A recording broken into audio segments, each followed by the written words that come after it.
नमस्कार दोस्तों, जैसा कि अपने को पता है कि श्रीलंका में अभी राष्ट्रपति चुनाव हुए हैं। वहाँ वामपंथी राष्ट्रपति बने हैं अनुरा दिशानायके। ये एनपीपी पार्टी के हैं, नेशनल पीपल्स पावर पार्टी के हैं। इनका झुकाव चीन की ओर ज्यादा शुरू में था। अभी वहाँ नवनियुक्त प्राइम मिनिस्टर भी बनी है, महिला है हरिणी अमर सूर्या। ये भारत के डी यूनिवर्सिटी के हिंदू कॉलेज में पढ़ी हुई लेडीज है। ये भी एनपीपी पार्टी की महिला है जो पीएम नियुक्त श्रीलंका में हुई है।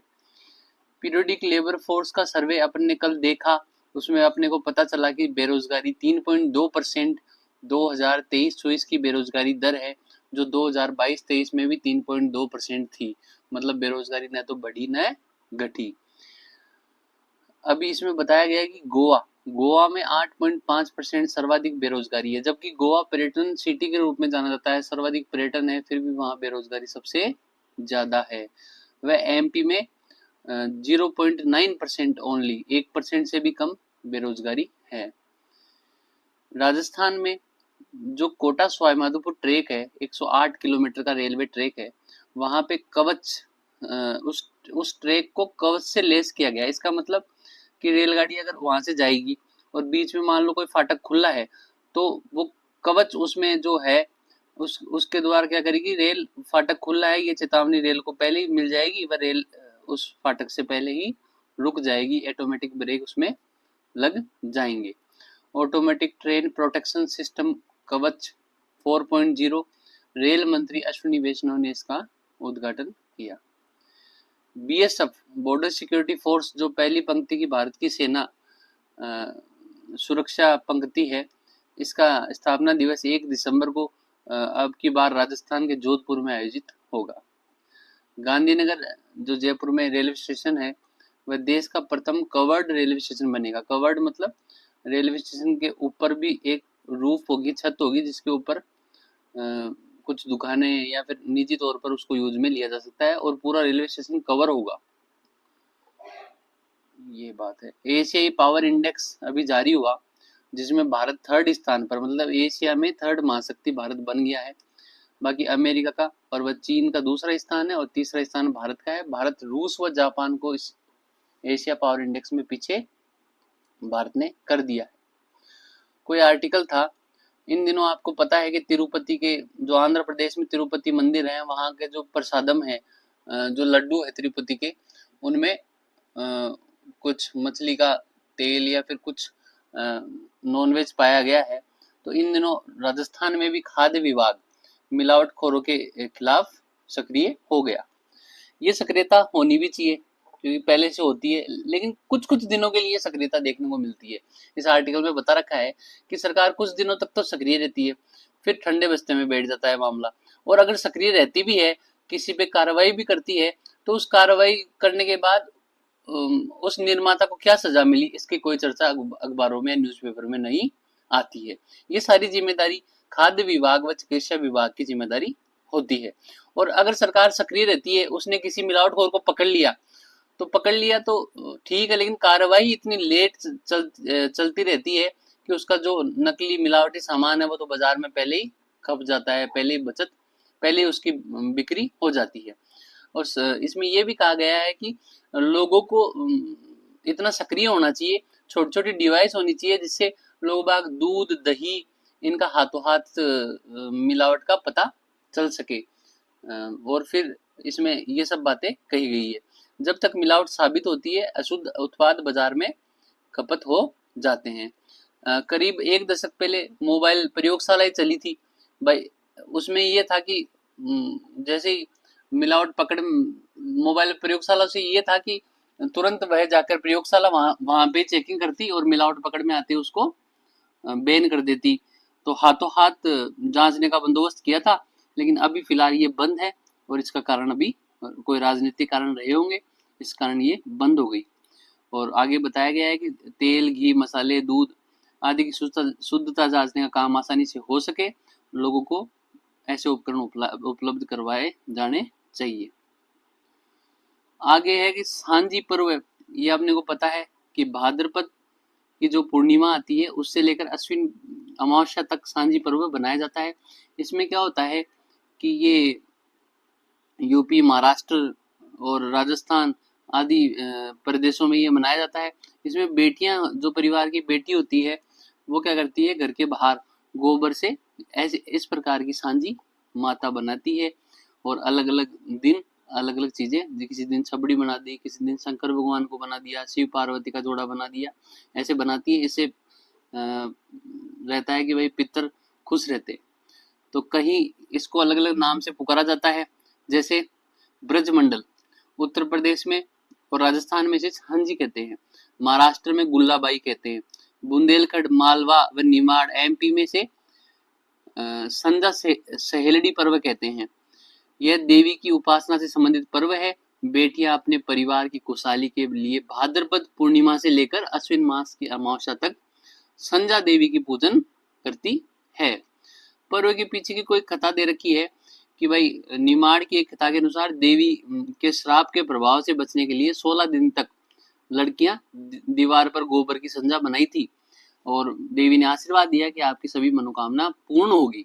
इसलिए तब से लेकर आज तक ये दरवाजे के बाहर गोबर से संजा देवी की प्रतिमा, मूर्तियां बनाती है। पूर्वज देते हैं आशीर्वाद कि भाई ऐसा करने से उन बेटियों को पूर्वज आशीर्वाद देते हैं और गोबर से संजा देवी की अलग अलग आकृति बनाई जाती है, पूजा अर्चना कर भोग उनको लगाया जाता है।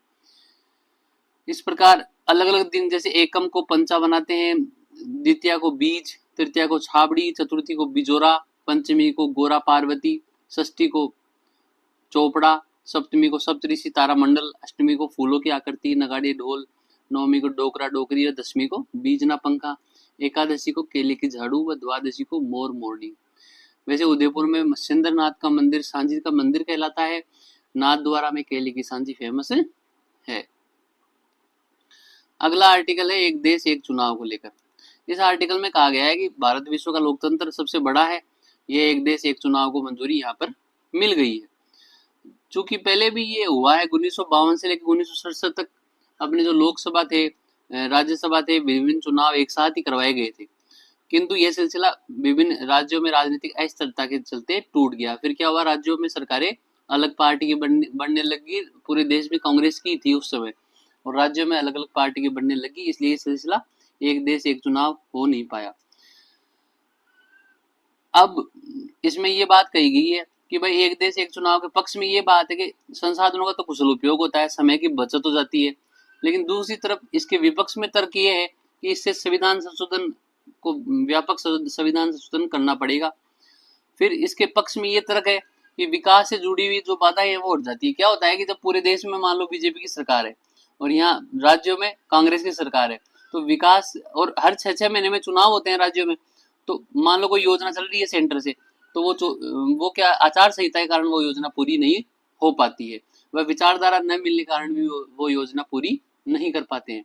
इसलिए अगर एक देश एक चुनाव होंगे तो विकास में भी सहूलियत मिलेगी। आचार संहिता एक समय पर लगेगी, बार बार आचार संहिता नहीं लगेगी। कभी सेंट्रल के चुनाव की आचार संहिता लगती है, कभी राज्य के चुनाव की आचार संहिता लगती है, और अगर आचार संहिता लगती है तो मतलब विधायी कार्य ठप हो जाते हैं, इसलिए कार्यपालिका कार्य भी ठप हो जाते हैं। इसलिए एक देश एक चुनाव के पक्ष में ये तर्क और वितर्क इन्होंने बताए हैं, पक्ष और विपक्ष में तर्क बताए हैं। मोदी की अमेरिका यात्रा महत्वपूर्ण समय पर हुई है। महत्वपूर्ण समय पर हुई है क्योंकि वहां पर राष्ट्रपति के चुनाव चल रहे हैं। रिपब्लिकन तो खड़े हुए हैं ट्रंप, और डेमोक्रेटिक पार्टी से खड़ी हुई है कमला हैरिस। अब इसमें बताया है कि मोदी की जो अमेरिका यात्रा है वो बहुत व्यस्त रही। इसमें 3 दिन की यात्रा थी, तो इसमें उनको क्वाड को संबोधित करना था, यूनाइटेड नेशन का सम्मेलन संबोधित करना था, भारत अमेरिका के बीच में द्विपक्षीय वार्ताएं हुई। उसके अलावा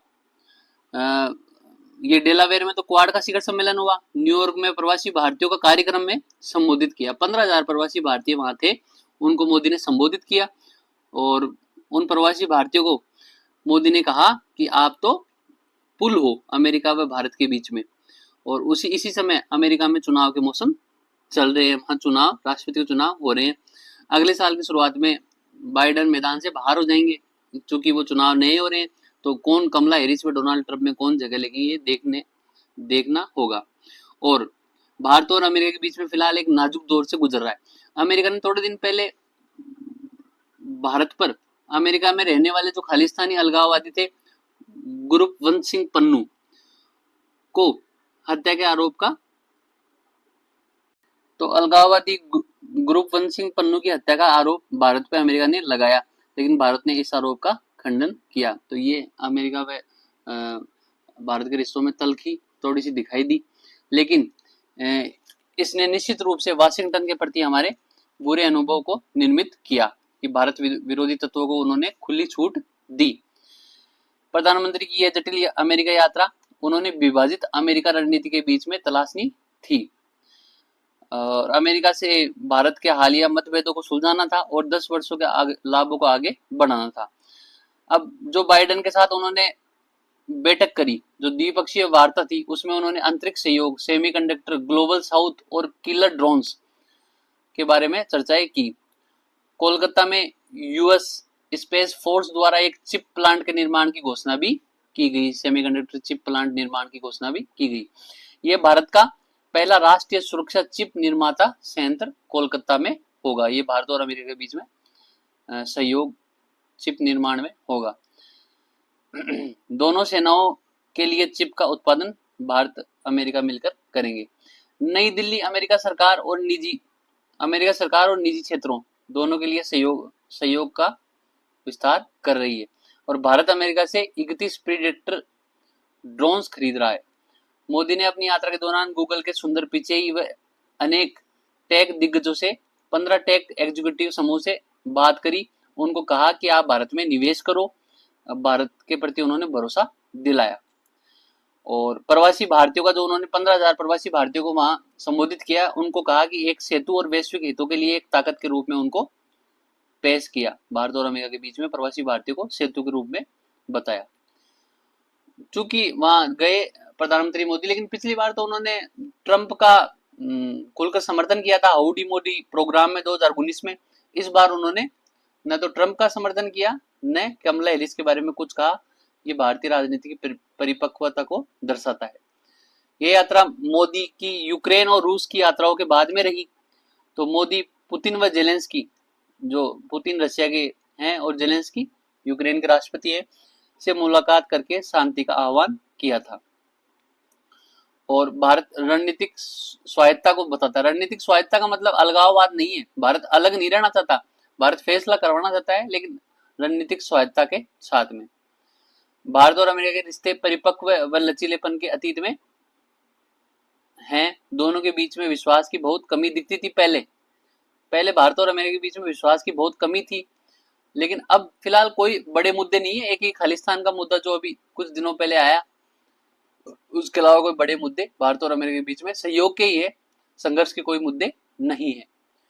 मोदी और बाइडेन ने सेमीकंडक्टर, रक्षा उद्योग और आपूर्ति श्रृंखलाओं जैसी राष्ट्रीय सुरक्षा प्राथमिकताओं की चर्चा की। दोनों देशों का फोकस चीन के कारण भारत और अमेरिका के संबंध बने थे, लेकिन वो अदूरदर्शी सोच के साथ बने थे। लेकिन अब भारत और अमेरिका के संबंध चीन विरोधी न होकर एक व्यापक दीर्घकालिक संबंध है। आपस में दोनों देशों के बीच में व्यापक दीर्घकालिक संबंध है और पीएम मोदी ने इन संबंधों में बहुत निवेश किया है। उनकी यह अमेरिका की 9वीं यात्रा थी। धन्यवाद।